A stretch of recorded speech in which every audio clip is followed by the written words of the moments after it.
Jésus a dit: «Je vous le dis en vérité, cette génération ne passera pas avant que tout cela n'arrive». Les événements dont il parlait, l'avènement de l'Antéchrist, la désolation des lieux saints et le soleil qui s'obscurcit, ne sont pas survenus du vivant de ses contemporains. Il est donc évident que Jésus pensait à autre chose.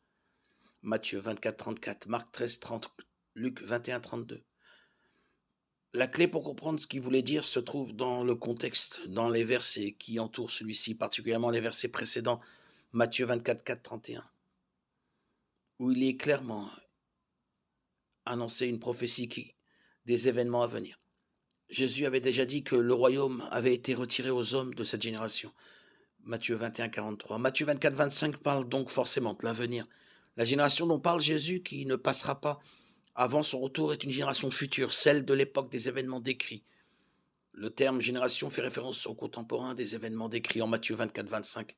Jésus veut dire que tous ces événements se succéderont très rapidement. Une fois qu'on commencera à observer ces signes, la fin se rapproche et Jésus reviendra juger le monde du vivant de cette génération. La parabole qu'il raconte en Matthieu 24, 32, 33 appuie cette interprétation. Tirez l'instruction de la parabole du figuier. Dès que ses branches deviennent tendres et que les feuilles poussent, vous savez que l'été est proche. De même, quand vous verrez toutes ces choses, sachez que le Fils de l'homme est proche, qu'il est à la porte. De même que les feuilles de figuier sont un signe sûr que l'été est proche, de même l'accomplissement de toutes ces choses décrites en Matthieu 24 sera un signe sûr de la venue des temps de la fin. Ceux qui seront sur terre à ce moment-là